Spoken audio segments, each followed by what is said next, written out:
Passport देना है और बाकी जो भी डॉक्यूमेंट है वो उसमें से निकाल लेने हैं।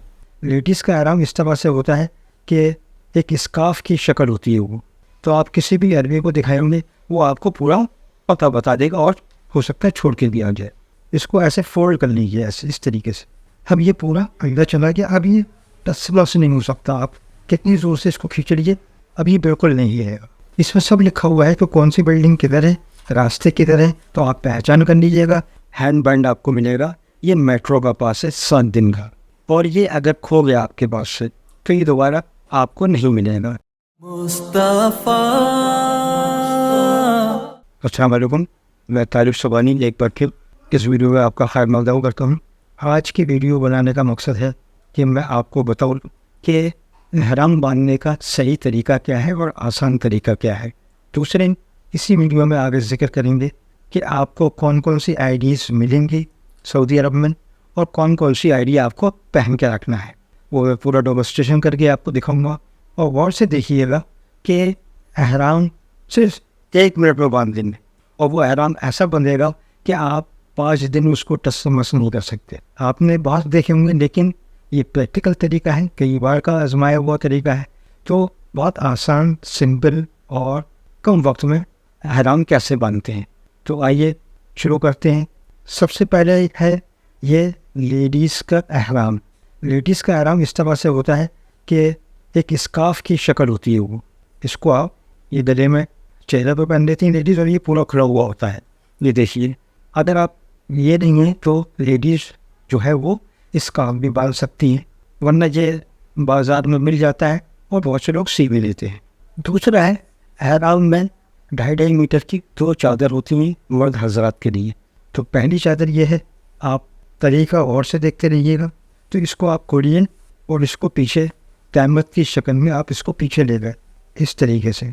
अब आपने इसके दोनों कॉर्नर्स को जो है वो इस तरीके से मिला लिए और इसको ऐसे फोल्ड कर लीजिए, ऐसे इस तरीके से फोल्ड कर लीजिए और ये साइडों में ले आइए, इसको साइडों में लिए।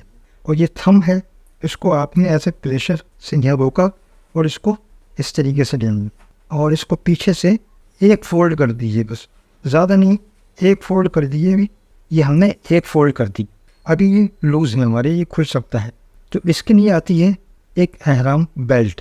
देखिए, ये होती है एहराम बेल्ट, इसमें पॉकेट्स भी होती हैं, तो इसमें आप अपनी कीमती चीज़ें रख सकते हैं, पैसा वगैरह जो आपके पास है वो इसमें रख सकते हैं। कई पॉकेट होती है, इसमें पॉकेट होती है, चैन भी लगी हुई है, पीछे भी है।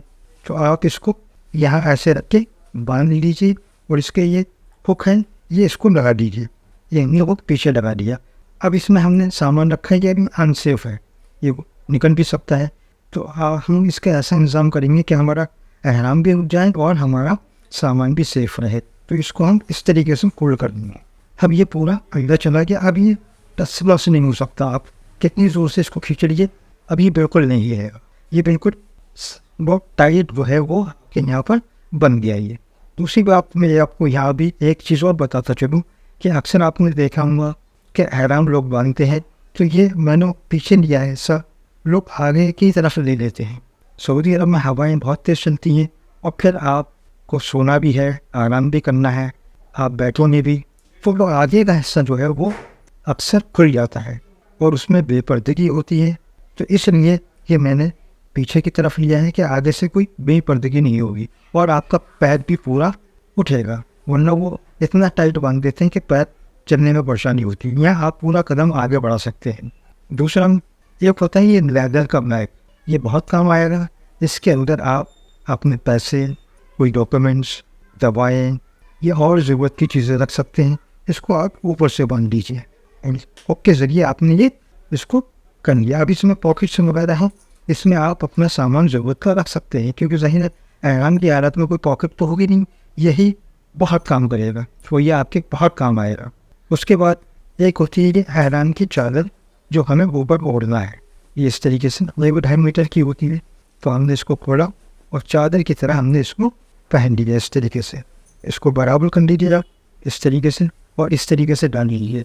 लेकिन अभी क्योंकि मैंने बताया कि हवाएं बहुत तेज़ चलती हैं तो ये चादर बार बार आपके जिस्म से गिरेगी, उसमें बड़ी तकलीफ़ होती है, बार बार संभालना, गर्मी की हालत और फिर रश होता है इतना। तो इसका एक तरीका है कि आप इस वाले चादर का ये वाला कोना लें, ये वाला कोना लें और इसको पीछे ले जाएं, इस तरीके से पीछे ले जाएं और इसको जो हमने फोल्ड किया है उसके अंदर इसको डाल दीजिए। अब ये हमारा ये फिक्स हो गया।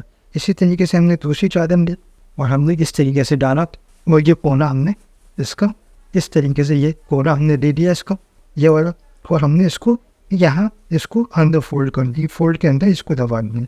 अब ये बिल्कुल नहीं गिरेगा, आपको कहीं तकलीफ नहीं होगी, बार बार ये गिरेगा नहीं। तो ये है एहराम बांधने का सबसे आसान तरीका और मैंने बहुत अच्छे तरीके से आराम से समझाया। तो मुश्किल से 1 मिनट 10 सेकंड लगे इस पूरे एहराम को बांधने में। अब आपको नहाने की आदत है, आप उसको खोल लीजिए तो दोबारा से बांध लीजिए। तो यह तो हो गया एहराम बांधने का तरीका। अब हम बात करते हैं कि कौन कौन सी आईडी है जो हमको पहनना है। उससे पहले मैं ये जिक्र करता चलूँ, मर्द हजरात के लिए एहराम में सर का ढका होना, चेहरे का ढका होना, पैर के नीचे जो ऊपर वाली हड्डी है पंजे की उसका ढका होना ममनू है। यानी पैर के पंजे की हड्डी खुली रहनी चाहिए, चेहरा खुला रहना चाहिए और सर खुला रहना चाहिए एहराम की हालत में। अब अक्सर ऐसा होता है कि लोग सो रहे हैं, उन्होंने पैर भी ढक लिए, गफलत में होते हैं तो पैर ढक लेते हैं, चेहरे पे चादर डाल दी, सर ढक लिया, तो ये सख्ती से मना है। इस पर आपको दम देना पड़ जाएगा, इसलिए इसका बड़ा एहतियात करना है। लेडीज़ के लिए कोई पाबंदी नहीं है, सिर्फ उनका चेहरा खुला होना चाहिए, चेहरा ढकना मना है। तो अक्सर लेडीज जो ज़्यादा पर्दे वाली होती है वो ये करती हैं कि एक कैप आता है, कैप लगा लिया, उसका जो शेड होता है देखा वो लंबा होता है, करीब 6 इंच लंबा होता है, तो उस पर वो क्लिप करके बारीक कपड़ा डाल देती है ताकि वो चेहरे पे भी ना लगे और बेपर्दगी भी ना हो। लेकिन अफजल तरीका ये है कि जब मना किया है चेहरे को ढकना तो चेहरे को नहीं ढकना चाहिए और लेडीज़ के लिए कोई पाबंदी नहीं है। हम बताएं तो कौन कौन सी आईडी आपको पहन के रखना है। देखिए ये एक आईडी है, ये इंडिया का झंडा है, ये हज कमेटी ऑफ इंडिया की तरफ से मिलेगी। ये 2 आई कार्ड होंगे, एक आपको गले में पहनने के लिए और आपको जो एक हैंड बैग मिलेगा उसमें पाउच होता है तो उसमें एक लगा लीजिएगा ताकि आपके हैंड बैग की पहचान हो सके। इसको पहन के रखना है, इसमें आपका नाम है, आपका कवर नंबर है, आपका इंडिया का मोबाइल नंबर है, आपके जो नॉमिनेशन यानी जो आपके वारिस हैं उनका मोबाइल नंबर जो आपने दिया है नॉमिनेशन में, और आपका कंट्री कौन सा है ये सब लिखा हुआ है। इसको आपको गले में डाल के रखना है इस तरीके से। दूसरा है ये अकामा जो मॉडलिंग की तरफ से आपको मिलेगा। जब मदीना से आप मक्का जाएंगे या डायरेक्ट मक्का जाएंगे तो ये अकामा आपको मिलेगा, या तो जाते ही मिल जाएगा, ये 1-2 दिन भी लग सकते हैं। इसमें आपका मकतब नंबर लिखा हुआ है, जैसे मेरा मकतब नंबर था 17, यानी मकतब नंबर होता है वॉल्यूम नंबर, आपका जो वॉल्यूम का नंबर होगा वही मकतब नंबर होता है। मेरा था 17। इसमें पूरा अरबी में डिटेल होती है, आपका नाम होगा, आपका कंट्री होगा, आपका कवर नंबर होगा, आपका मकतब कौन सा है, मकतब का फ़ोन नंबर जिसमें होंगे, और आप किस बिल्डिंग में ठहरे हुए हैं अजीज़िया में, और आपका रूम नंबर क्या है। ये बहुत ज़रूरी है, इसको आपको गले में डाल के रखना है। एक इस तरह का कार्ड मिलेगा, ये आपका बस नंबर का कार्ड होगा, यानी जो भी बस आपको अलर्ट होगी उसका है। जैसे मेरे बस नंबर था 11, तो ये मुझे 11 नंबर का मिला। अब मेरा ब्रांच ऑफिस भी 11 था, यानी जो बस नंबर होगा, अगर सपोज बस नंबर है 5A या 5B या 5C, तो इसका मतलब है कि आपका ब्रांच ऑफिस नंबर होगा 5, जहाँ पर इंडिया से गए वो डिपोटेशन स्टाफ वहाँ पर आपकी मदद के लिए मौजूद होगा, और जहाँ ब्रांच ऑफिस होगा वहीं डिस्पेंसरी भी होगी, यानी एक कमरे में ब्रांच ऑफिस होगा और 2-3 कमरों में बराबर में डिस्पेंसरी होगी जिसमें OPD 24 घंटे चलती है। तो ये भी पहन के रखना है आपको। और चाहे तो ये वाला कार्ड 1-2 दिन आप इस्तेमाल करें, जब आपको याद हो जाए तो ये पाउच में रख सकते हैं आप। चलिए आपको एक हैंड बैंड बनेगा मॉडलिंग की तरफ से, इसमें भी वही सब डिटेल है जो इस अकामा में लिखी हुई, इसको आपको हाथ में पहन के रखना है। और ये बहुत इंपॉर्टेंट है, आप किसी आप रास्ता भेज दो तो आप किसी भी अरबी को दिखाएंगे वो आपको पूरा पता बता देगा और हो सकता है छोड़ के दिया जाए। एक ये स्टील का कड़ा मिलेगा आपको हाथ में पहनने के लिए, इसमें आपका कवर नंबर लिखा हुआ है, इंग्लिश में इंडियन लिखा हुआ है, अरबी में हिंदी लिखा हुआ है और आपका नाम लिखा हुआ है। ये इसको पहनना बहुत ज़रूरी है। एक्चुअली हुआ ये कि 1997 में मीना में एक हादसा हुआ और वहाँ आग लग गई और काफ़ी हाजी जो है उसमें शहादत पा गए थे। फिर उनकी बॉडी की पहचान नहीं हो पाई थी कौन सी बॉडी किसकी है, इसलिए एहतियात के तौर पे, क्योंकि अब तो इंतजाम माशाल्लाह बहुत अच्छे हो गए हैं, फायर प्रूफ कैंप होते हैं मीना में, अराफात में, लेकिन खुदा न खास्ते कोई हादसा हो जाए उसकी एहतियात के लिए ये कड़ा देते हैं ताकि पहचान हो सकें। ये मॉडलिंग की तरफ से जब आप हज पर जाने वाले होंगे तो एक बैंड मिलेगा, ये इसमें आपका टेंट नंबर यानी मीना में जो आपका खैमा नंबर है वो मिलेगा, मकतब नंबर क्या है, आपका नाम क्या है, आपकी कंट्री कौन सी है, आपका कवर नंबर क्या है, ये हाथ में पहनना है। और देखिए इसमें लॉक होता है, तो जब आप इसको पहने ये होल्स बने हुए तो ऐसे पहने कि बिल्कुल चिपकाए ना, ताकि वज़ू का पानी जा पाए, यानी वज़ू का पानी चला जाए अंदर। और एक बार ये अगर ये लॉक लगा दिया तो फिर ये खुलेगा नहीं, फिर इसको काटना पड़ता है। तो इसको संभाल के अपना साइज़ देख के हाथ से इसको बांधिएगा। मैं इसमें बांध के दिखा नहीं सकता क्योंकि मैं ऑलरेडी इसको यूज़ कर चुका हूँ। एक इस तरह का हैंड बैंड आपको मिलेगा, ये मेट्रो का पास है 7 दिन का, यानी 7 ज़िलहिज्जा से लेके और 13 ज़िलहिज्जा तक, 7, 8, 9, 10, 11, 12, 13 7 दिन के लिए पास होता है। 7 दिन ही क्योंकि मेट्रो चलती है मीना से अराफात, अराफात से मुज़दलिफ़ा, मुज़दलिफ़ा से जमरात, जमरात से मीना, 7 दिन ट्रेन चलती है। तो ये बैंड है, आपको ये लगा के रखना है। ये आप बिल्डिंग में डिस्ट्रीब्यूट करने आएंगे डिपुटेशन वाले लोग या खादिमुल हज्जाज, और ये अगर खो गया आपके पास से तो ये दोबारा आपको नहीं मिलेगा, इसलिए इसको बड़ा संभाल के रखें और जैसे ही देखे जाएँ इसको साइज़ अपना देखकर इसको पहन लीजिएगा। दूसरे जब आप स्टेशन पर जाएंगे तो मैं आपको बताता चलूँ कि मीना में 3 मेट्रो स्टेशन है, अराफात में 3 मेट्रो स्टेशन है, मुज़दलिफ़ा में 3 मेट्रो स्टेशन है। तो आपको कौन सा स्टेशन अलर्ट होता है 1, 2, 3, जैसे कि मुझे स्टेशन नंबर 2 अलर्ट हुआ तो मेरा मीना से सफ़र शुरू होगा 2 नंबर से, अराफात में 2 नंबर पे ही उतरूँगा, फिर अराफात से 2 नंबर पे ही चढ़ूँगा, मुज़दलिफ़ा पे 2 नंबर पे ही उतरूँगा और फिर मुज़दलिफ़ा से 2 नंबर से ही मैं चढ़ूँगा जमरात के लिए। ऐसा नहीं होता जो ट्रेन 2 नंबर पे रुकेगी वो ना 3 पे रुकेगी ना 1 पे रुकेगी। जो ट्रेन 2 से चलेगी वो हर जगह 2 पे जाएगी, जो 1 से चलेगी वो हर जगह 1 पर जाएगी, जो 3 से चलेगी वो हर जगह 3 पर जाएगी। तो इसमें आप बिल्कुल कतई परेशान ना हो कि स्टेशन निकल ना जाए या ट्रेन न निकल जाए। ट्रेन जहाँ भी आप खड़े होंगे वहाँ ट्रेन पूरी खाली आएगी, आपको भरेगी फिर लेकर जाएगी। ये सावधानी वाली तस्वीर आप हर वक्त अपने साथ रखें, उम्रे के वक्त भी काम आएगी, नस्ल तवाफ़ के वक्त भी काम आएगी और तवाफ़ ज़ियारत के वक्त भी काम आएगी, तवाफ़ विदा के वक्त भी काम आएगी। और अगर एक ग्रुप में 5 लोग हैं तो 5 ही काउंटिंग करें, हो सकता है एक आदमी भूल जाए, तो ये हर वक्त अपने पास रखें, इस पाउच में रखें। ये होता है मीना का कार्ड यानी हज परमिट, ये बहुत संभाल के रखिएगा, ये हज पर जाने से पहले आपको मॉडलिंग के लोग प्रोवाइड करेंगे।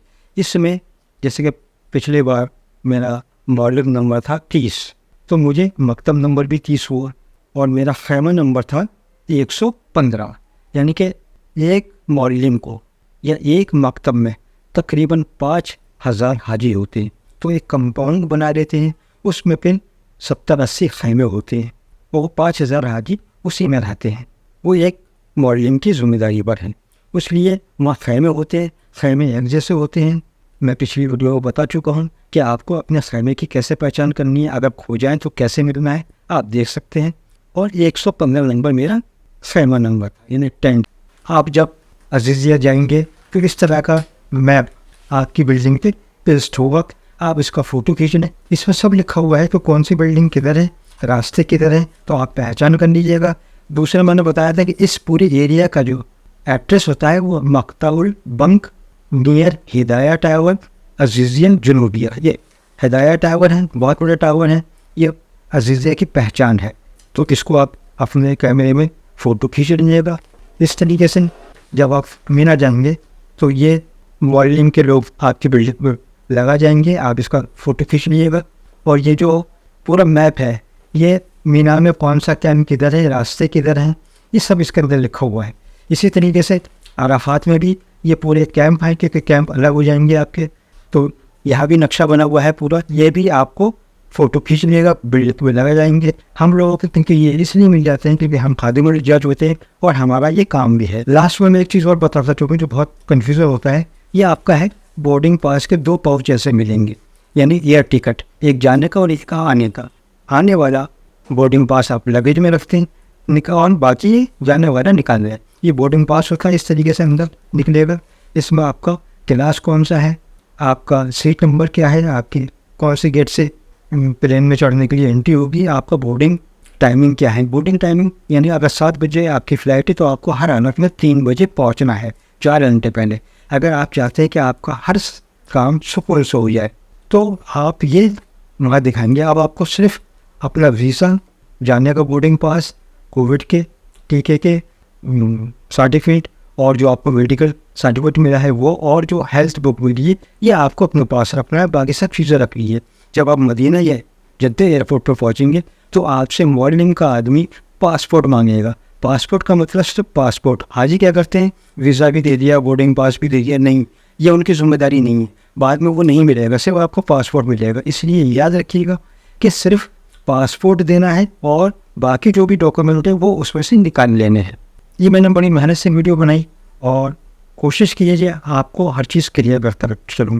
देखिए, हज के बारे में आपको तरबियती कैम्प में भी मिल जाएगा, लिटरेचर में भी मिल जाएगा, लेकिन जो छोटी छोटी चीज़ें होती हुई स्टेप बाय स्टेप ये कहीं मिलेंगी नहीं आपको, क्योंकि कई बार का तजर्बा है। इसलिए मैं अपने तजर्बे इन वीडियोज़ में डाल रहा हूँ ताकि हाजियों को परेशानी ना हो। तो मेरी दरख्वास्त है कि अगर अभी तक आपने मुझे सब्सक्राइब नहीं किया है तो सब्सक्राइब करें, शेयर करें, लाइक करें और बेल बटन ज़रूर दबा लें ताकि सऊदी अरब में आपको और मेरी कोई वीडियो आए तो आपको नोटिफिकेशन आ सके।